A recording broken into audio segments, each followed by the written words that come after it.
Pengenalan kepada etnografi. Etnografi berasal daripada perkataan Greek iaitu ethnos yang membawa maksud manusia, bangsa atau budaya. Ia sejenis kajian lapangan yang berbentuk pemerhatian dan sering digunakan dalam bidang kajian antropologi dan sosiologi. Menurut Sabita Marichan 2005, etnografi sebagai penjelasan bertulis mengenai sesuatu budaya tentang adat, kepercayaan, tingkah laku yang berdasarkan maklumat-maklumat yang dikumpulkan dari kerja lapangan. Kajian etnografi juga merupakan kajian deskriptif ke atas budaya, subbudaya, institusi atau kumpulan kelompok masyarakat. Etnografi merupakan metod kajian yang mana mengajar pengkaji cara-cara mengamati, menyelidik dan juga menggambarkan sesuatu kajian dan juga fenomena kebudayaan dalam sesuatu masyarakat. Ilmu etnografi ini juga telah berkembang mengikut peredaran zaman yang mana wujudnya etnografi klasik, moden dan juga etnografi baharu. Bagi etnografi klasik merupakan ilmu berdasarkan hasil catatan perjalanan para penjelajah dunia yang mana para etnografer ini hanya mengkaji hasil penulisan perpustakaan para penjelajah. Etnografi klasik juga merupakan kajian yang mana tiada lagi proses penelitian lapangan yang dilakukan oleh para pengkaji. Antara tokoh-tokoh etnografi klasik adalah seperti E.B. Taylor, James Frazer dan juga L.H. Morgan. Lewis H. Morgan merupakan seorang peguam yang berasal dari suku Indian yang terkenal dengan karya etnografinya yang berjudul Essence Society yang diterbitkan pada 1877. Di dalam karyanya, beliau menjelaskan tentang proses-proses evolusi yang berlaku dalam kebudayaan masyarakat, yang mana perubahannya telah berlaku daripada masyarakat dari sederhana kepada masyarakat kompleks. Edward B. Taylor merupakan seorang arkeologi yang mana melakukan kajian penyelidikan berkenaan kebudayaan.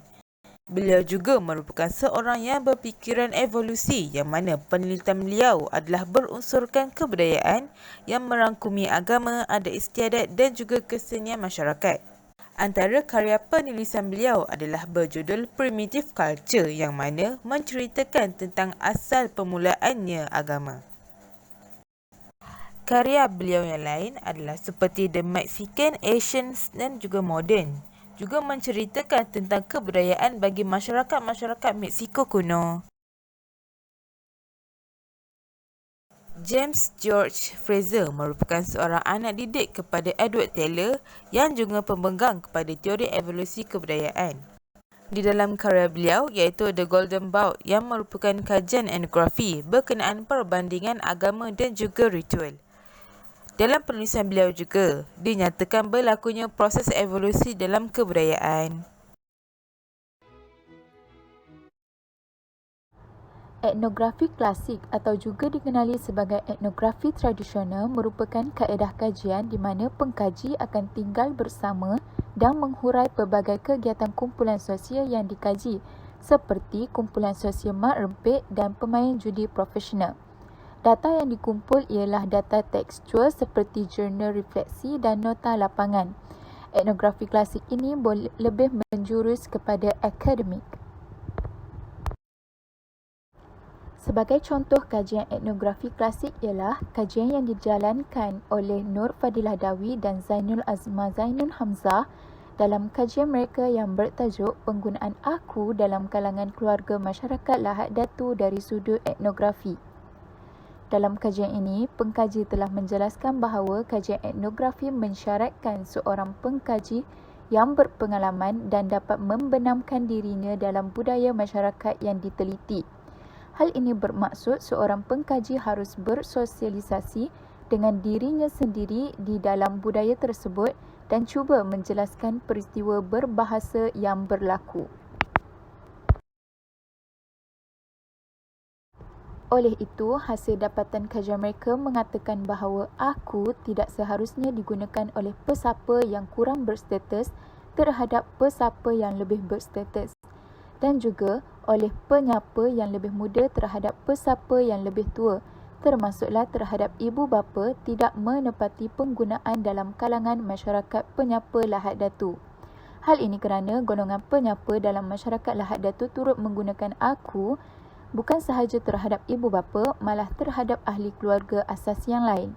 Justru dapatlah dikatakan bahawa aku digunakan oleh masyarakat Lahad Datu dalam perbualan seharian mereka dengan mengekalkan keunikan berbahasa dalam penggunaannya yang tersendiri. Seterusnya adalah kekuatan dan kelemahan. Kaedah etnografi klasik turut mempunyai kekuatan dan kelemahannya yang tersendiri. Antara kekuatan kaedah etnografi klasik yang pertama adalah pengkaji dapat memahami lebih terperinci mengenai etnik atau kajian yang dilakukan.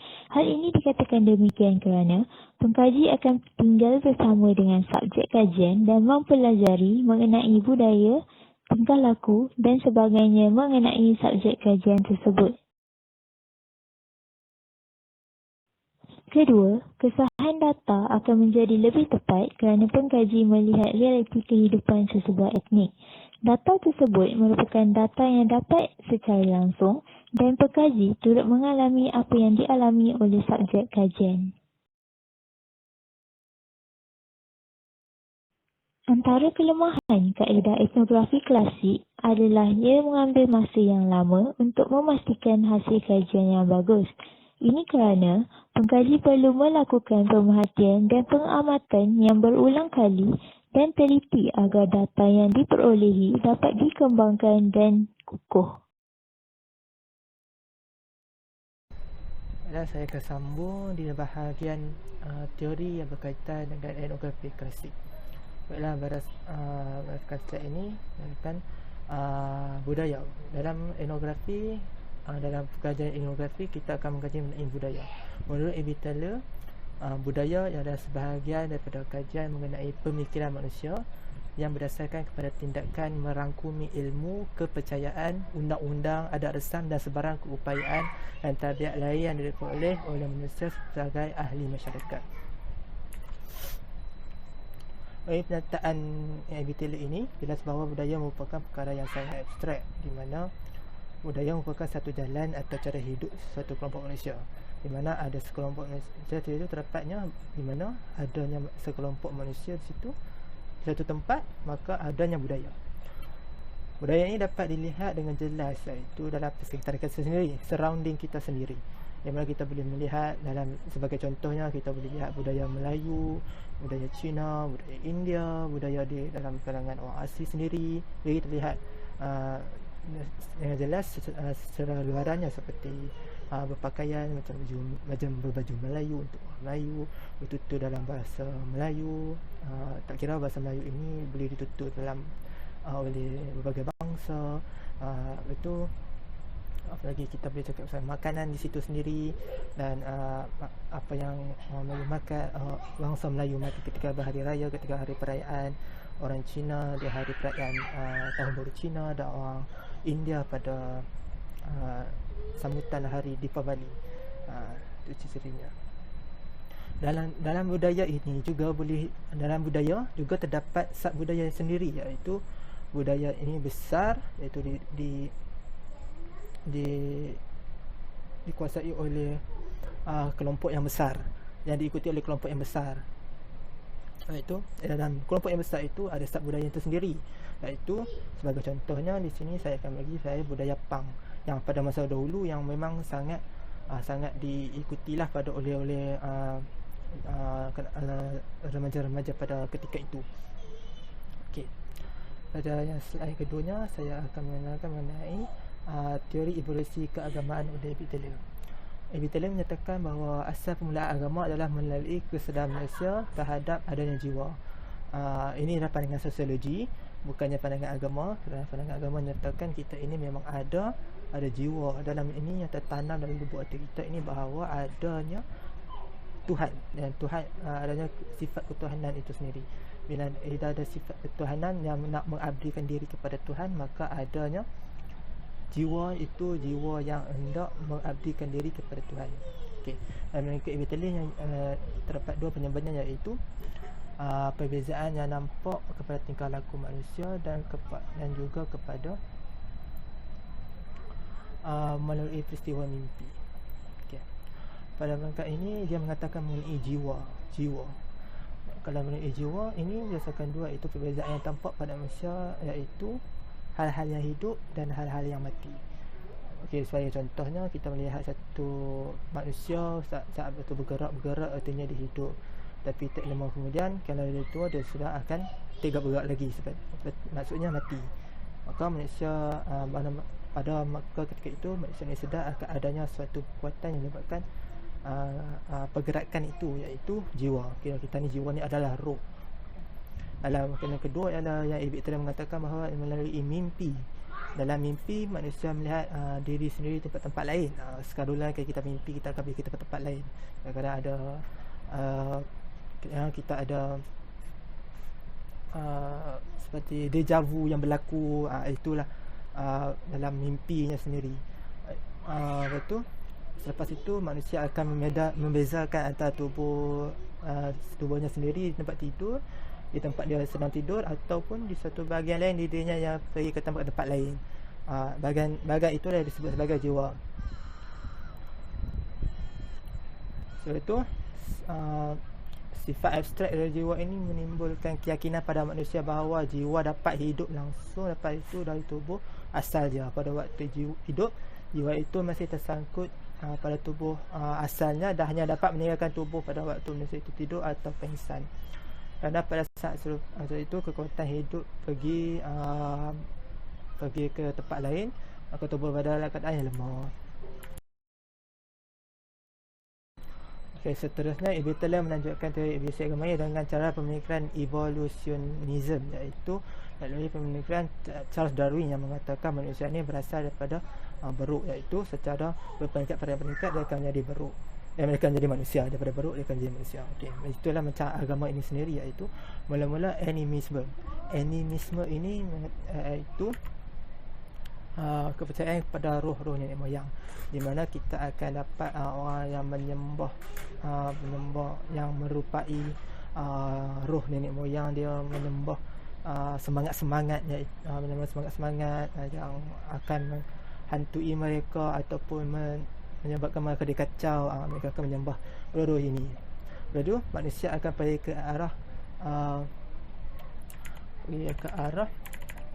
itu manusia yakin dengan pergerakan alam ataupun kuasa-kuasa alam ini sendiri, iaitu di mana keseluruhan adanya roh-roh yang akan memberikan kesan dalam budaya mereka, iaitu melalui penyembahan, dapat dilihat melalui penyembahan, dapat melihat melalui seperti ada teori yang mengatakan iaitu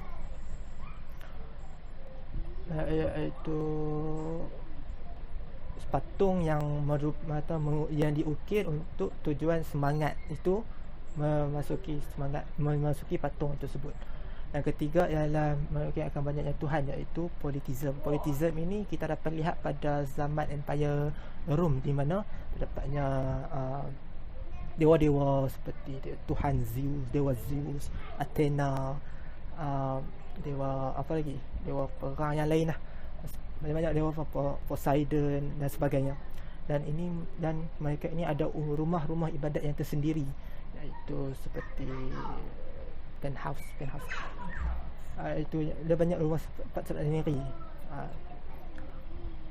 Seterusnya ialah monotheism. Dan peringkat terakhir sekali ialah monotheism, di mana monotheism ini iaitu mempercayakan kepada Tuhan, kepercayaan kepada satu Tuhan.